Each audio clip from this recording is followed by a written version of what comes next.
السلام علیکم ورحمۃ اللہ وبرکاتہ۔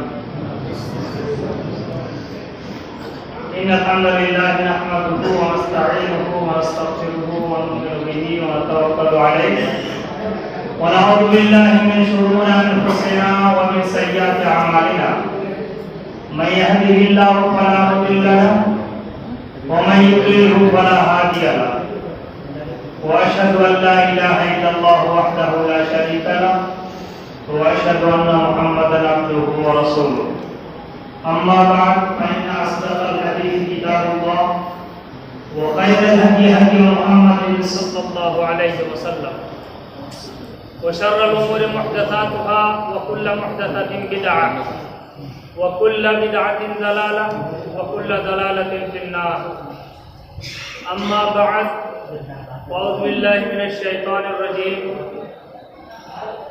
بسم الله الرحمن الرحيم الحمد لله رب العالمين الرحمن الرحيم مالك يوم الدين إياك نعبد وإياك نستعين اهدنا الصراط المستقيم صراط الذين أنعمت عليهم غير المغضوب عليهم ولا الضالين آمين۔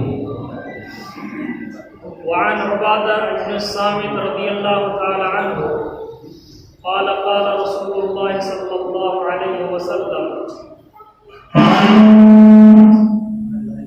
من شهد أن لا إله إلا الله وأن محمدا رسول الله وأن عيسى عبد الله ورسوله وكلمته ألقاها إلى مريم وروح منه والجنة حق والنار حق أدخله الله الجنة على ما كان من العمل۔ رواه الإمام بخاری في صحیحہ۔ معزز علماء کرام، باشندگان دیورا، آج کے اس پروگرام میں شریک ہو کر مجھے بڑی مسرت ہو رہی ہے۔ سفر میں جتنی پریشانیاں تھیں، آپ لوگوں سے ملاقات کے بعد ساری پریشانیاں ختم ہو گئی الحمدللہ۔ بڑی مسرت ہو رہی ہے کہ بھائی عطا اللہ محمدی نے آواز دی اور اس گاؤں میں آنے کے لیے جناب حافظ ثناء اللہ مدنی نے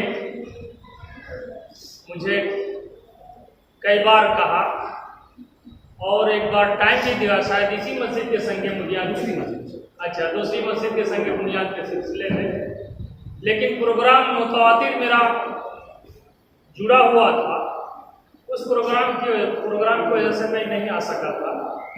لیکن ایک کمی میرے دل میں ہی تھی کہ یہ دیورا گاؤں نرالے تمنے ان کی وجہ سے سب سے پہلے جانا تھا، کپل نرالے، اور اسی وقت وہ بولا کرتے تھے کہ ہم لوگ کا گاؤں میں چلیے، ایک بار تو چلیے۔ 30-32 سال پہلے کی بات ہے، 1990 سے پہلے۔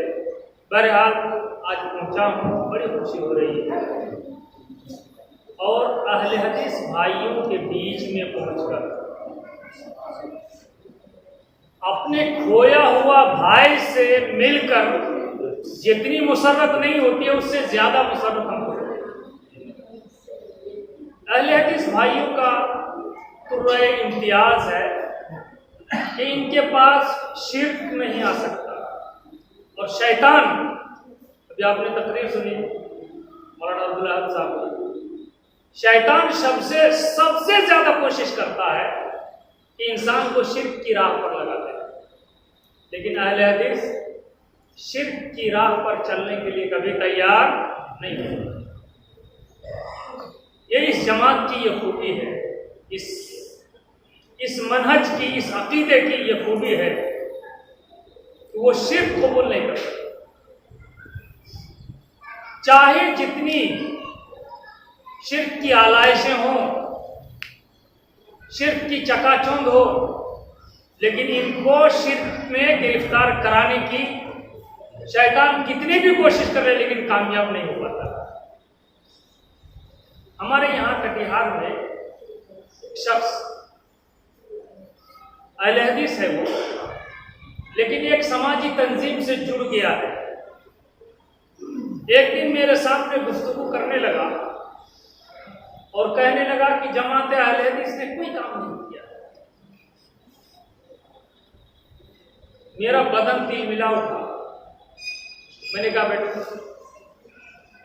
تم جامعہ ابن تیمیہ سے پڑھے ہوئے ہو، پھر ندوہ سے پڑھے ہوئے ہو، اور وہاں سے سرٹیفکیٹ لینے کے بعد آج میدان عمل میں ہو، بتاؤ تمہارے باپ اور دادا کبھی قبر پر گئے؟ تمہاری بہن اور بیٹیاں کیا ممکن ہے قبر پہ جائیں؟ یہ کس نے دیا؟ یہ کس نے کیا؟ ان اللہ لا یغفر ان یشرک بہ ویغفر ما دون ذلک لمن یشاء۔ اللہ شرک کو کبھی نہیں معاف کرے گا، لیکن شرک کے علاوہ جتنے بھی گناہ ہیں معاف کر دے گا، چاہے گا تو معاف کر دے گا۔ لیکن تم یہاں کہاں سے لا رہے ہو؟ بھائی شرک تو کرتا ہی نہیں ہے، قبر پہ جاتا نہیں، غلط نظریات اس کے پاس نہیں ہے عقیدے کے سلسلے میں۔ تو اس وقت جب مولانا یہ اتنا تو کیا، میں نے کہا اتنا ہی اصل ہے، یہی اصل ہے کہ شرک کی راہ پر اہل حدیث نہیں ہے۔ اور اس توحید کے ساتھ ساتھ اہل حدیث کے پاس اتباع سنت ہے۔ یہ دو ہی چیزیں ایسی ہیں، دو ہی چیزیں واجب القبول، اطیع اللہ و اطیع الرسول۔ کچھ لوگ اعتراض کرتے ہیں اہل حدیث پر کہ آپ لوگ صرف کتاب اللہ اور سنت رسول کو مانتے ہیں، آپ دلیل کے طور پر اجماع بھی نہیں مانتے، قیاس بھی نہیں مانتے۔ غلط بات۔ ہم اجماع جو کتاب اللہ سنت رسول کے مطابق ہو، اجماع تابع ہے کتاب اللہ سنت رسول، اور قیاس بھی مستفاد ہو کتاب اللہ اور سنت رسول سے، اس کو مانتے ہیں۔ تو یہ جو ادلہ اربعہ ہیں، کتاب اللہ، سنت رسول اللہ اور اجماع اور قیاس، اہل حدیث مانتے ہیں۔ اجماع قائم جن لوگوں نے کر لیا ہے، لیکن دلیل کتاب اللہ اور سنت رسول میں اس کے خلاف ہے اور اجماع کا دعویٰ کرتے ہیں، تو اس کو ہم لوگ کبھی نہیں مانتے، قیامت کی صبح تک نہیں مانیں۔ تو آئیے آپ کے سامنے میں نے سورہ فاتحہ پڑھی۔ سورہ فاتحہ مختصر انداز میں چند چیزیں آپ کے سامنے رکھنا چاہتا ہوں۔ سورہ فاتحہ کا مختلف نام ہے۔ سورہ فاتحہ کو ام الکتاب بھی کہتے ہیں، سورہ فاتحہ کو الشفا بھی کہتے ہیں، اس کو فاتحۃ الکتاب بھی کہتے ہیں، اور بھی مختلف اس کے نام ہیں۔ لیکن یہ سورہ فاتحہ، اس کی اہمیت ایسی ہے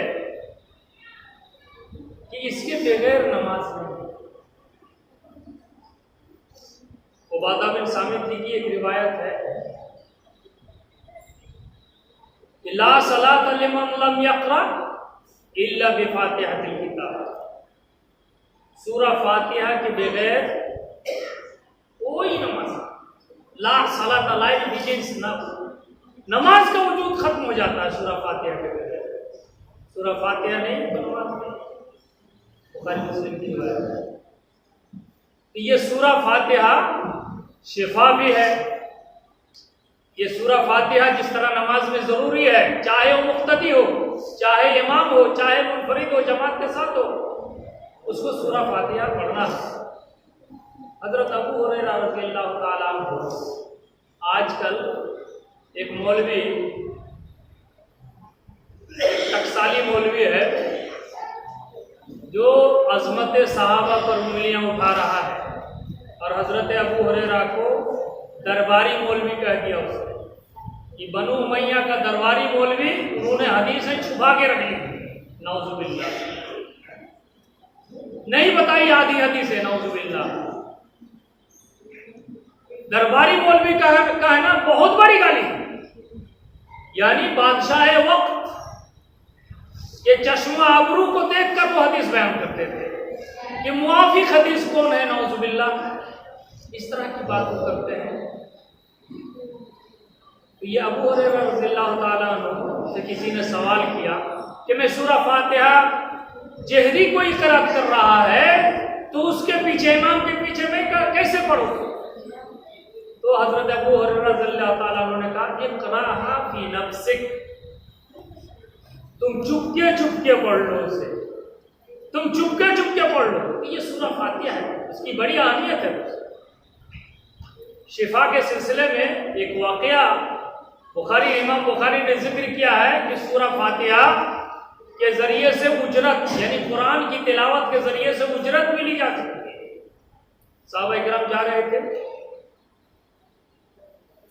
قافلہ کی شکل میں، ایک گاؤں سے گزرے، اس گاؤں والوں سے کہا کہ بھائی ہم لوگ مہمان کی حیثیت سے آپ کے یہاں پہنچ گئے ہیں، بالکل آئے مہمان، اگر کھانے پینے کا کچھ انتظام ہو تو تم لوگ ہمارے لیے انتظام کر دو، ہم لوگ کھانا پینا کھائیں گے، رات میں یہی رات گزاریں گے۔ لوگوں نے کہا کہ نہیں، ہمارے پاس کھانے ہونے کا انتظام نہیں ہے۔ بہرحال کھانے کے لیے نہیں دیا۔ آدھی رات گزرنے کے بعد گاؤں کے سردار کو سانپ نے ڈس لیا۔ جب سانپ نے ڈس لیا تو بہت دل ملا اٹھا، وہ سردار مرنے پہ تھا، وہ پوزیشن تھی، اس کی روح نکلنے کے قریب تھی، چھٹپٹا رہا تھا۔ گاؤں والے دوڑ کر گئے کہ مسلمانوں کی ایک جماعت فلاں جگہ پر ٹھہری ہوئی ہے، چلو چلتے ہیں، ان سے معلوم کرتے ہیں کہ کیا بات ہے، کچھ وہ لوگ علاج پانی کر سکتے ہیں۔ پر گئے، قافلے کے سردار سے پوچھا کہ آپ ہمارے گاؤں کے جو سردار ہیں اس کو سانپ نے ڈس لیا ہے اور زہر بدن پہ چڑھ گیا ہے، زہر اتارنے کے لیے آپ کے پاس کوئی دوا علاج ہو تو آپ لوگ آ کر دیجیے۔ آپ ہی نہیں جاتے؟ ہم نہیں جائیں گے، آپ لوگوں نے مہمانی کا حق ادا نہیں کیا، ہم لوگوں کو کھلایا پلایا نہیں، اس وجہ سے ہم نہیں جائیں گے آپ کے یہاں۔ بہرحال کس شرط پر جائیں گے؟ کہا کہ کچھ بکریاں دے دو ہم کھانے کے لیے۔ تو کچھ بکریاں طے پائیں، شاید 25-26 بکریاں ایسی کچھ تھیں، کچھ بکریاں طے پائیں، بکریوں کا ایک ریوڑ طے کر لیا تاکہ وہ سب حاضر کرو، کہا ٹھیک ہے حاضر کرتے ہیں۔ بہرحال وہ بکریاں جمع ہوئی، یہ گئے اور انہوں نے کہا کہ یہ بندھن سب کھول دو جو باندھ کے رکھے ہو۔ انہوں نے سورہ فاتحہ پڑھنا شروع کیا اور ایمان و یقین کے ساتھ بار بار پھونک مارا اس آدمی کے جسم پر، اور جس جہاں پر سانپ نے ڈسا تھا وہاں تھوک بھی لگاتے رہے کئی بار، اور اللہ کا فضل و احسان ہے کہ وہ آدمی ٹھیک تھا، زہر اتر گیا اس کے بدن سے۔ تو سورہ فاتحہ شفا ہے۔ اللہ کے پیارے رسول صلی اللہ علیہ وسلم نے کہا کہ رات کے وقت اگر کوئی سورہ فاتحہ پڑھ کے سوتا ہے تو موت کے علاوہ اس پر کوئی مصیبت آ ہی نہیں سکتی۔ تو یہ سورہ فاتحہ، یہ سب چیزیں ہم لوگ بھول گئے ہیں، چھوڑ دیے، ضروری ہے یہ سب وظائف آپ لوگ اختیار کریں۔ تو یہ سورہ فاتحہ جو میں نے جس لیے آپ کے سامنے پڑھی ہے وہ توحید کے لیے، الحمدللہ رب العالمین، تمام تعریف اس اللہ کے لیے ہے جو سارے جہاں کا پروردگار ہے، پالنہار ہے، اور الرحمن الرحیم، اللہ رحم کرنے والا ہے، نہایت رحم کرنے والا، اور اللہ اتنا رحم کرنے والا ہے کہ بندہ اتنا بندے پر رحم نہیں کر سکتا جتنا اللہ بندے پر رحم کرتا ہے۔ ایک بندہ جب گناہ میں گرفتار ہوتا ہے اور اللہ کی طرف وہ چل کے آتا ہے تو اللہ دوڑ کے جاتا ہے اسے، تیز چل کے آتا ہے تو اللہ اور دوڑ کے جاتا ہے۔ تو آتا ہی تو وہ ہر رولا کا لفظ آتا ہے کہ میں دوڑ کے جاتا ہوں کہ اس بندے کو معاف کیسے کروں۔ تمام بندے گنہگار ہیں، کل عبادی الخطاؤن وخیر الخطائین التواب۔ تو اللہ بہت رحم دل ہے، اللہ تبارک و تعالی تمام بندوں کو معاف کرے گا، ان تمام بندوں کو جو شرک سے پاک ہو، جو شرک نہ کرتا ہو۔ شرک کے علاوہ جتنے بھی گناہ آپ کے پاس ہیں سارے گناہوں کو اللہ تبارک و تعالیٰ معاف کرے گا۔ تو الرحمن یہ صفت ہے، اللہ رب ہے یہ توحید ربوبیت درشاتا ہے، بتاتا ہے اللہ کی توحید اسماء و صفات، اللہ کے نام وَلِلَّهِ الْأَسْمَاءُ الْحُسْنَى فَادْعُوهُ بِهَا وَذَرُوا الَّذِينَ يُلْحِدُونَ فِي أَسْمَائِهِ، اللہ کے پیارے پیارے نام ہیں، ان نام کو لے کر اللہ کو پکاریے، اور جو لوگ اللہ کے نام میں الحاد پیدا کرنے کی کوشش کرتے ہیں ان کو چھوڑ دو، اللہ دیکھ لے گا۔ تو اللہ کے نام صرف 99 نہیں، اس سے بھی زیادہ نام، تو اللہ تبارک و تعالیٰ کے نام پیارے پیارے نام ہیں، اسماء و صفات ہیں، ان کے ذریعے سے دعا کیجیے، اللہ سے مانگیے۔ تو اللہ کی توحید ربوبیت، اس میں ساری انسانیت شامل ہے۔ کچھ ہی لوگ ہیں دنیا میں جو اللہ کو رب نہیں مانتے، جن کو ناستک کہا جاتا ہے، وہ بولتے ہیں نیچر ہی ہے، وہ کہ ایسی ہی دنیا پیدا ہو گئی۔ وہ کچھ ہی لوگ ہیں جن کو ناستک کہا جاتا ہے، لیکن جو لوگ آستک ہیں، جن کے پاس عقیدہ ہے کہ اس دنیا کا خالق و مالک پالانہار کوئی ہے، ان کی تعداد زیادہ ہے۔ تو یہ ربوبیت کے قائل تو سبھی ہے کہ اللہ نے پیدا کیا، طویل آیتیں ہیں، جب ان سے سوال کرو کہ آسمان زمین، یہ چاند، یہ ستارے، یہ سب کچھ کس نے پیدا کیا؟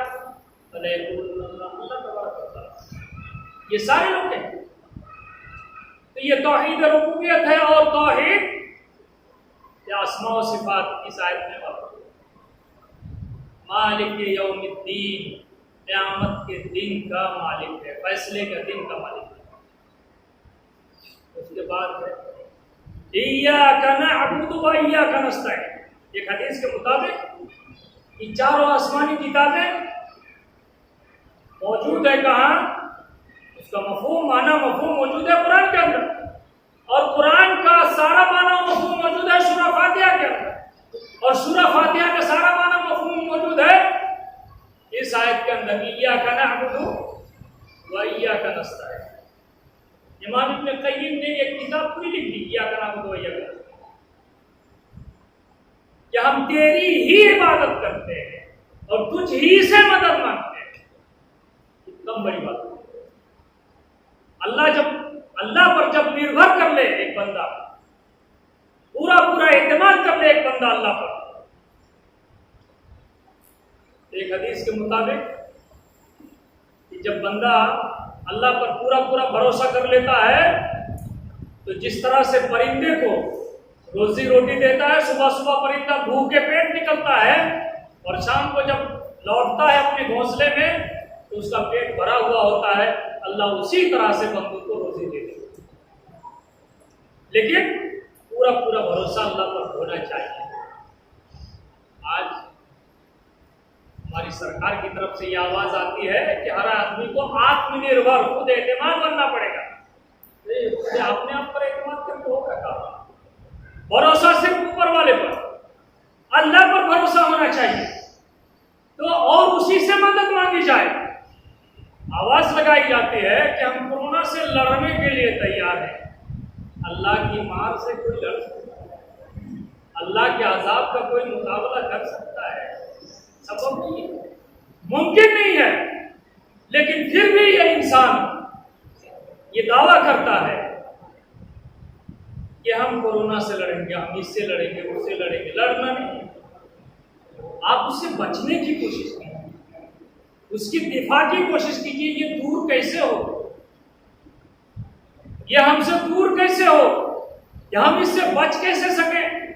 اللہ کے رسول صلی اللہ علیہ وسلم نے ایک اچھی دعا سکھائی، اللہم انی اعوذ بک من البرص والجنون والجذام وسیء الاسقام۔ اس دعا کو صبح شام پڑھیے۔ اللہ تبارک و تعالی برص کی بیماری، دیوانگی کی بیماری، کوڑ کی بیماری، اور تمام خراب بیماریاں جتنی ہیں، تمام بیماریوں سے اللہ تبارک و تعالیٰ کو محفوظ رکھے۔ یہ سورہ فاتحہ اس سلسلے میں چند باتیں ہوئی کہ ایاک نعبد و ایاک نستعین، یہی ہے توحید اسماء و صفات، اور اسی توحید کو لے کر حضرت آدم علیہ السلام سے لے کر آخری نبی محمد رسول صلی اللہ علیہ وسلم کو اسی وظیفہ کو لے کر بھیجا گیا کہ تمام چیزوں کی عبادت سے بندوں کو ہٹا کر صرف ایک اللہ کی عبادت کی راہ پر کھڑا کر دیا جائے، صرف ایک اللہ کی عبادت کے لیے اس کو تیار کر دیا جائے۔ اب اس کے علاوہ اس سے کم پہ ہم راضی نہیں ہیں، اللہ اس سے کم پہ راضی نہیں، صرف اللہ وما خلقت الجن والانس الا لیعبدون، جنوں اور انسانوں کی تخلیق کا مقصد ہی اللہ کی عبادت، صرف اللہ کی عبادت، اور صرف اللہ کی عبادت ہو، یہی توحید الوہیت۔ تو توحید کی تین قسمیں استقرائی سورہ فاتحہ ہی سے حاصل کی جاتی ہے، صحابہ کرام نے نہیں بتایا، لیکن بعد کے علماء نے دلائل کو کھنگالتے ہوئے توحید ربوبیت، توحید اسماء و صفات اور توحید الوہیت، ان تین قسموں کو مرتب کیا ہے۔ اگر یہ تین چیزیں آپ کے پاس موجود ہیں تو آپ کو انشاءاللہ کوئی گھبراہٹ نہیں۔ اللہ کے رسول صلی اللہ علیہ وسلم فرماتے ہیں من شہد ان لا الہ الا اللہ، جو گواہی یہ دے کہ اللہ کے علاوہ کوئی عبادت کے لائق، وانی محمد رسول اللہ، اور میں اللہ کا رسول ہوں، وان عیسی ابن مریم عبداللہ و رسول، اور عیسی ابن مریم اللہ کے بندے اور رسول ہیں۔ عیسائی لوگ مختلف فرقوں میں بٹے ہوئے ہیں۔ حضرت عیسیٰ کے سلسلے میں کوئی بولتا ہے کہ اللہ کا بیٹا، کوئی بولا کہ یوسف نام کا ایک نجار تھا، بڑھئی تھا، اس کے بیٹا تھے، نعوذ باللہ ایسا۔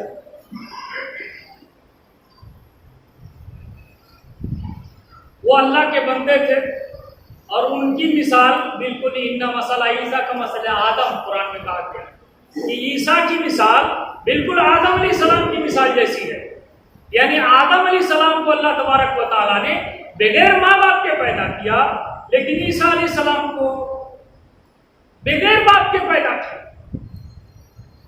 بغیر باپ کے پیدا کیا۔ ماں کی کوکھ میں اللہ تبارک و تعالیٰ نے روح پھونک دی عیسیٰ کی، اور عیسیٰ کو پیدا کیا۔ تخلیق کے اعتبار سے، پیدائش کے اعتبار سے انسانوں کی مثال یعنی انسانوں کے مراتب چار طرح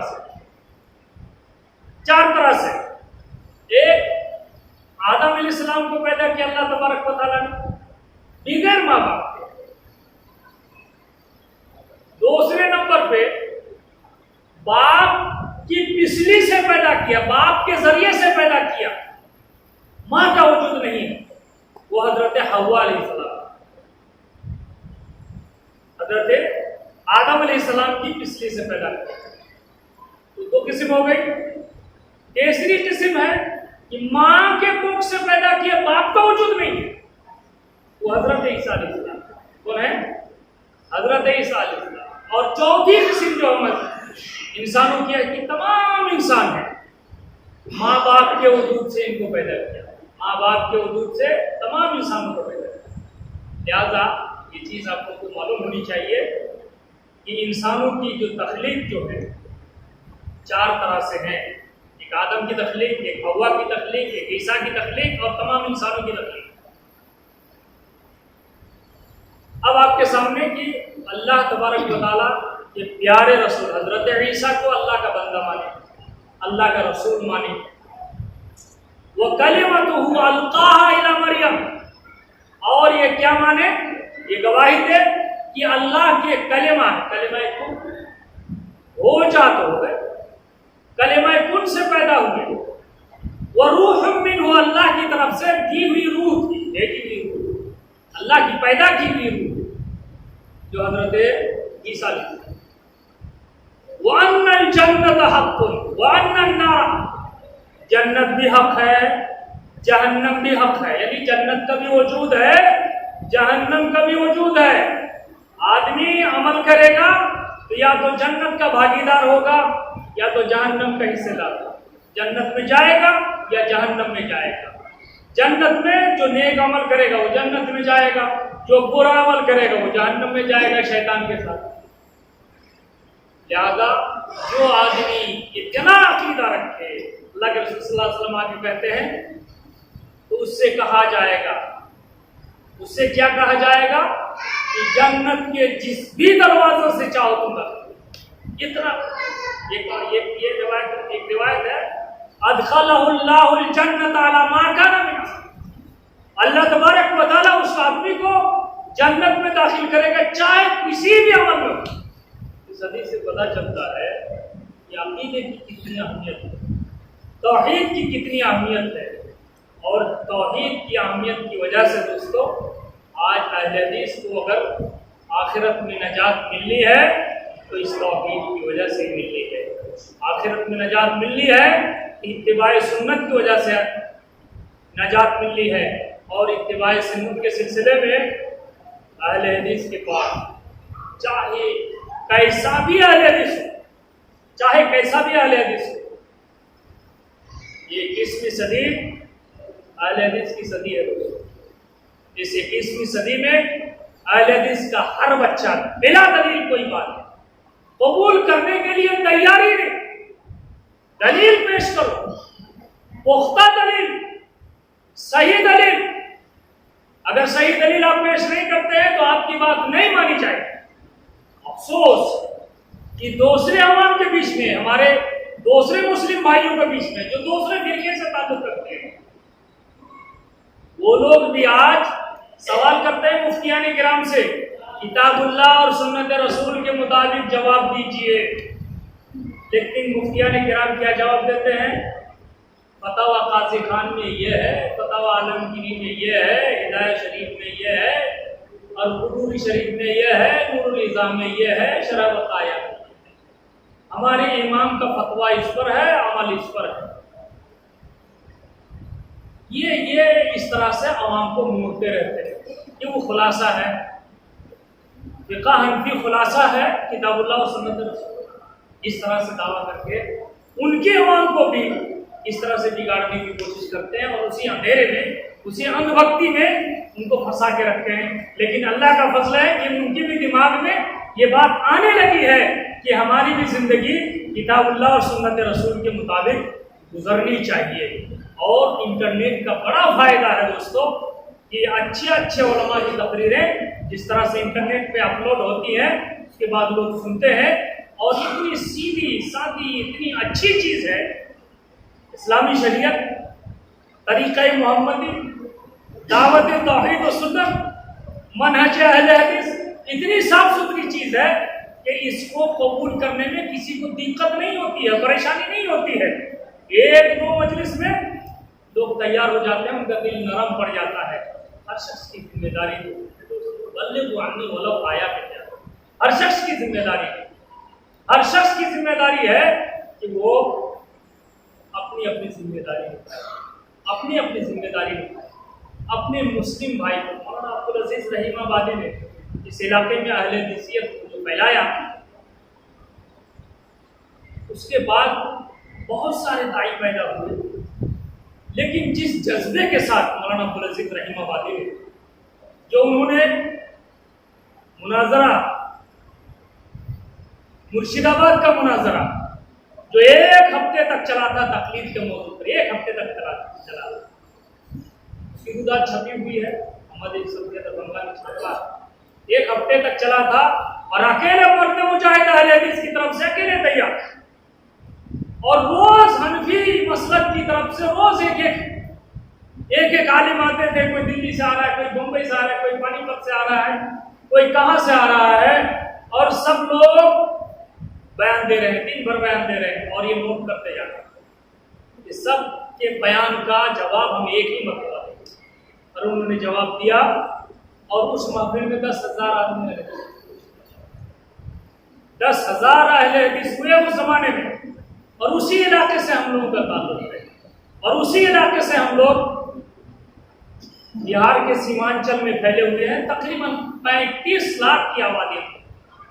سیمانچل کے 5 ضلعوں میں اہل حدیث ہوتی ہے، اور اللہ کا فضل و کرم ہے کہ علماء وہاں بہت موجود ہیں، پروگرام بہت ہوتے ہیں، لیکن پورا بہار ہے، اور پورے بہار کی ذمہ داری ہے۔ مولانا صاحب نے سنا 2 سال پہلے اسی ستمبر مہینے 2 سال پہلے صوبے کے ذمہ داران نے مجھ پر اعتماد کرتے ہوئے مجھ پر صوبائی جمعیت اہل حدیث کی نظامت کی ذمہ داری دی تھی، اور اس کے فوراً بعد یعنی 1 اکتوبر کو میرا ایکسیڈنٹ ہو گیا، بہت خطرناک ایکسیڈنٹ۔ اللہ تبارک و تعالیٰ نے آپ کی دعاؤں کو بچایا، ریڑھ کی ہڈی بھی متاثر ہوئی، پیٹھ کی کچھ رب ہیں جو ہڈیاں ہیں وہ سبھی کچھ ٹوٹی، اور اس وجہ سے 6 مہینہ مسلسل میں بستر پہ رہا، کہیں جا نہیں سکا۔ پھر اس کے بعد جب طبیعت تھوڑی سنبھلی تو علاقے میں پروگرام اتنے زیادہ ہو جاتے ہیں کہ ان پروگرام سے فرصت ملنا مشکل ہوتا ہے، اور اللہ کا فضل و کرم ہے کہ سیمانچل میں شاید ہی کوئی پروگرام سے میں غیر حاضر رہتا ہوں، اس وجہ سے پروگرام میں جانا ہوتا ہے۔ اور اللہ کا فضل و کرم ہے کہ ایک دورہ ادھر کا ہونا تھا، مولانا فضل اللہ سلفی صاحب سے ایک مرتبہ طے ہوا کہ ہم لوگ چلیں گے مدھوبنی سے، اور مدھوبنی پورا گھومنے کے بعد دربھنگا، اور دربھنگا کے بعد ہم لوگ گوپال گنج اور گوپال گنج کے ساتھ چلیں گے چھپرا وغیرہ، سارا علاقہ ہم کو گھوم گھام کے ہم کو مختلف جگہوں پر پہنچنا ہے۔ لیکن پروگرام رہ گیا، اور وقت نہ ملنے کی وجہ سے ہم نہیں آ سکے، لیکن شکریہ ادا کرتے ہیں بھائی عطا اللہ محمدی کا کہ انہوں نے یاد دہانی کرائی اور ہم آپ کے بیچ میں پہنچے۔ اللہ تبارک و تعالیٰ سے دعا ہے اللہ تبارک و تعالیٰ ہمیں اور آپ کو کتاب اللہ اور سنت رسول کی راہ پر چلائے۔ ہم سے جتنی غلطیاں ہو رہی ہیں ہوئی ہیں، تمام غلطیوں کو معاف فرمائے۔ ہم میں سے جو بیمار ہیں ان کی بیماری کو دور فرمائے، ہم میں سے جو مصیبت زدہ ہیں ان کی مصیبتوں کو دور فرمائے، ہمیں تمام آفات و بلیات سے محفوظ رکھے۔ تمام مسلمانوں کو جو بھی دنیا کے کسی بھی خطے میں ہوں، اللہ تبارک و تعالیٰ ان کی حفاظت فرما، اور ان تمام کو ایمان کی دولت سے سرفراز فرما، اور جب ان کا خاتمہ ہو تو ایمان پر ہو۔ اقول قولی ھذا واستغفر اللہ لی ولکم ولسائر المسلمین فاستغفروہ انہ هو الغفور الرحیم۔ السلام علیکم ورحمۃ اللہ وبرکاتہ۔